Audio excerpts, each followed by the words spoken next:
Je veux d'abord remercier Franchette et Jalmab Grenoble parce que cette expérience que nous tentons en milieu rural, on a pris l'idée à Grenoble et Franchette nous a accompagnés, nous a soutenus pour lancer cette petite expérience en milieu rural entre Morestel et Pont-de-Beauvoisin, donc un petit territoire. Donc on a adapté un petit peu cette expérience à notre milieu, à notre territoire.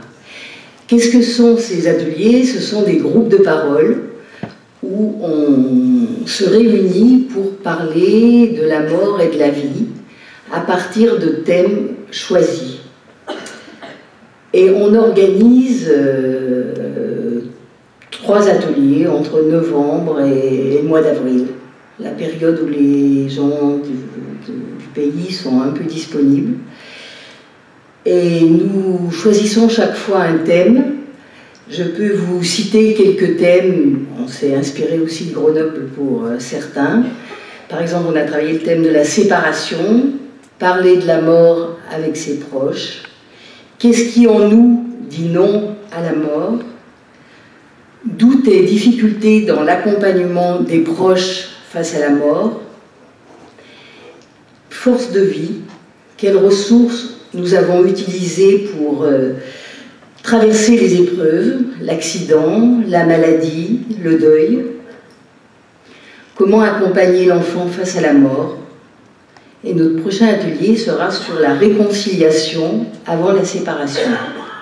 Le choix des thèmes est délicat. C'est important d'être à l'écoute des besoins, des questions, auprès des familles, des personnes que nous rencontrons dans les établissements, à domicile, au village, dans notre voisinage. On essaye aussi, après les ateliers, de sentir ce qui peut poser question aux personnes qui participent. Comment se déroulent ces ateliers? L'animation. Ces ateliers, ce ne serait pas possible si on n'était pas une petite équipe Jalmab. Il faut compter 3 personnes, un petit trio, où il y a une personne qui anime, une autre personne qui a le souci de prendre quelques notes, et une autre qui est là, comme on le disait ce matin, au cas où quelqu'un craque un peu émotionnellement et où on est obligé de l'accompagner individuellement en dehors de la réunion.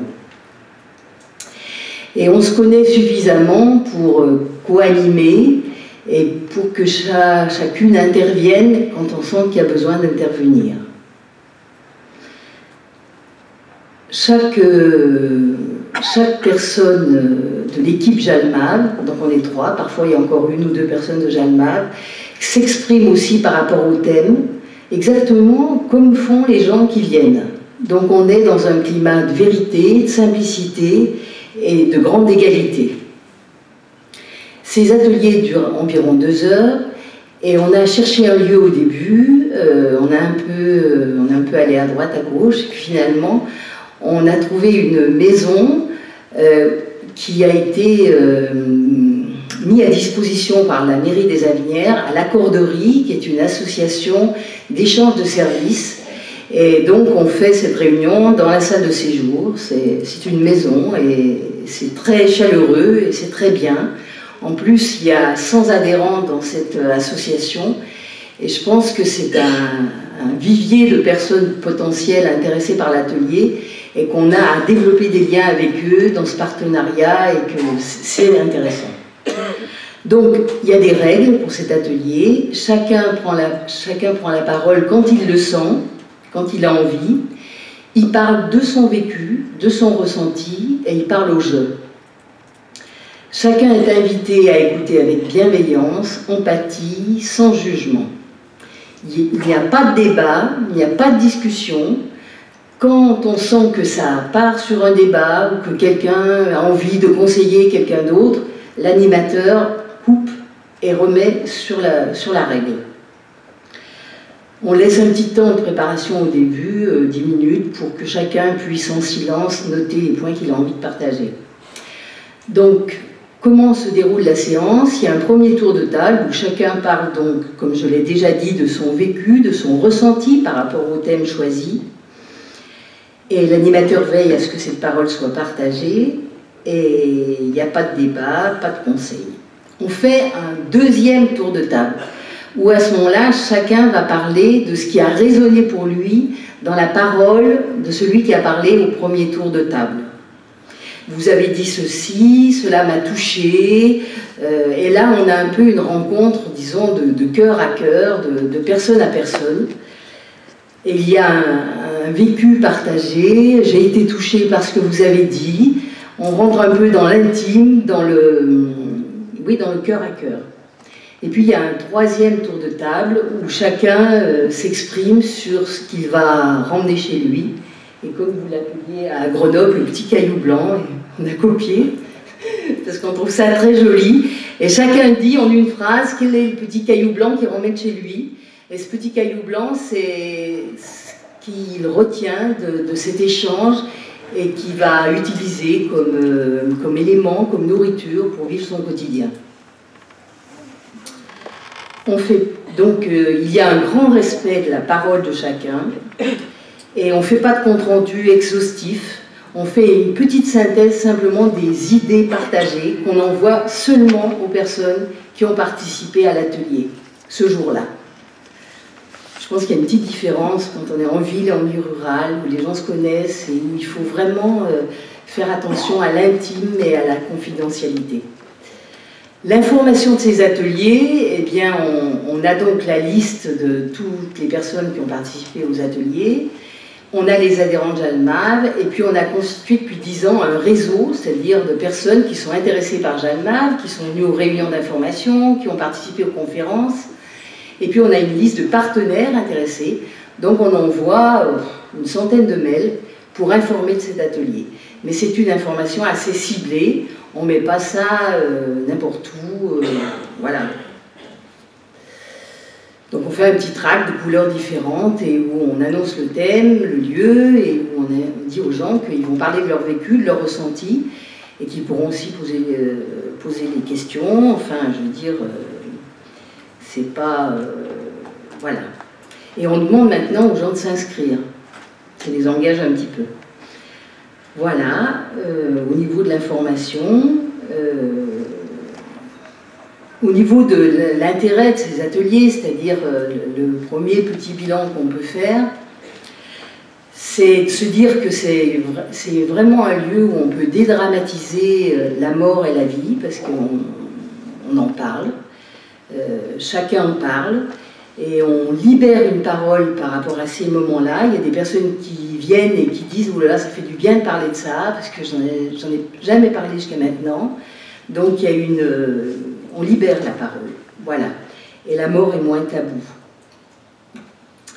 Ensuite, je trouve que ça fait un progrès au niveau de la conscience, c'est-à-dire que on sait bien que la souffrance, la mort, l'accident, la maladie, ça ouvre une brèche et que quand les émotions sont déposées, eh bien, il y a des prises de conscience qui se font et il y a un petit peu un petit bout de chemin qui est fait par chaque personne, un petit bout de chemin.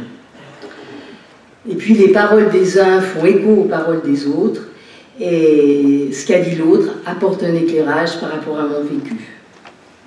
Et puis il y a une richesse des échanges, on ne vient pas à une conférence, mais quand la séance est terminée, on sent un apaisement et on sent que chacun a trouvé là, peut-être pas une réponse, mais en tout cas quelque chose qui l'a apaisé, parce que, voilà, parce qu'on était plusieurs à parler du même sujet, et que quand on est plusieurs à parler du même sujet, eh bien, il y a quelque chose de vrai, de réel qui est là.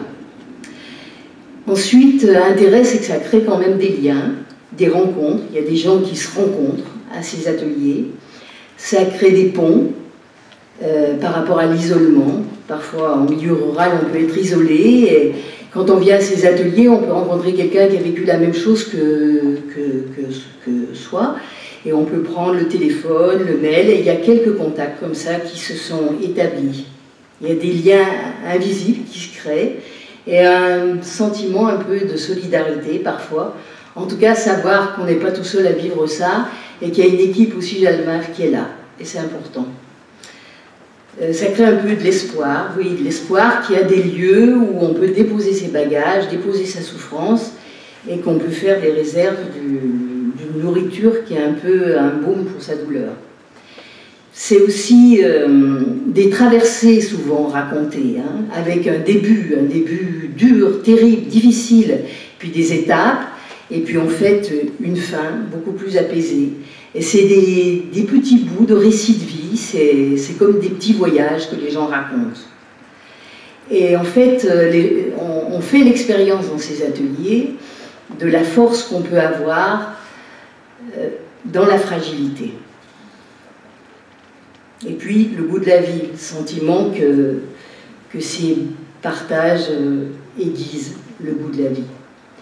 De l'apaisement. Là, je voudrais juste raconter une toute petite expérience d'une jeune femme qui est venue, qui avait 35 ans, et qui avait perdu son frère dans un accident. Elle avait 14 ans, son frère avait 12 ans. Et elle a été traumatisée par cette mort violente qu'elle a vue. Et ses parents ont été dans une telle souffrance qu'ils ne lui ont pas accordé l'attention dont elle avait besoin. Et elle en a voulu à ses parents vraiment beaucoup, jusqu'à la rupture, où elle s'est séparée de ses parents, elle a coupé complètement le contact. Elle est venue à un atelier et elle a rencontré là une bénévole de Jalmave qui a raconté qu'elle avait perdu une petite fille à 18 mois et qu'elle était dans le regret de ne pas avoir accompagné le petit frère qui avait quelques années de plus et qu'elle était dans l'incapacité d'accompagner ce petit frère tellement elle était dans la peine. Et suite au chemin de cette femme, parce qu'elle a fait un chemin personnel, et suite à cette rencontre où elle a compris à travers le témoignage de cette bénévole Jalmave ce qu'avaient vécu ses parents, elle a repris contact avec ses parents et elle leur a présenté sa petite fille qui avait 4 ans. Donc il y a des petits miracles. Voilà. Et puis c'est aussi une sensibilisation à l'accompagnement. L'équipe Jalmave qui est là transmet son expérience, hein, parce que ce que j'ai pas dit, c'est que on a toute une expérience d'accompagnement, donc on la transmet à ce moment-là. Et pour les personnes qui viennent, c'est une expérience de l'écoute, c'est-à-dire je suis écoutée, j'écoute, et quelque part, elles apprennent un petit peu à accompagner. Et ces ateliers permettent d'apprendre à s'accompagner soi-même, parce qu'on sait très bien que si on ne s'accompagne pas, on n'arrive pas à accompagner l'autre. Et que pour nous, c'est un espoir un peu d'humanité, voilà, de tenter cette petite expérience assez modeste, vraiment, d'atelier. Et je pense que ça rentre bien dans le projet de Jalmave. Voilà, merci.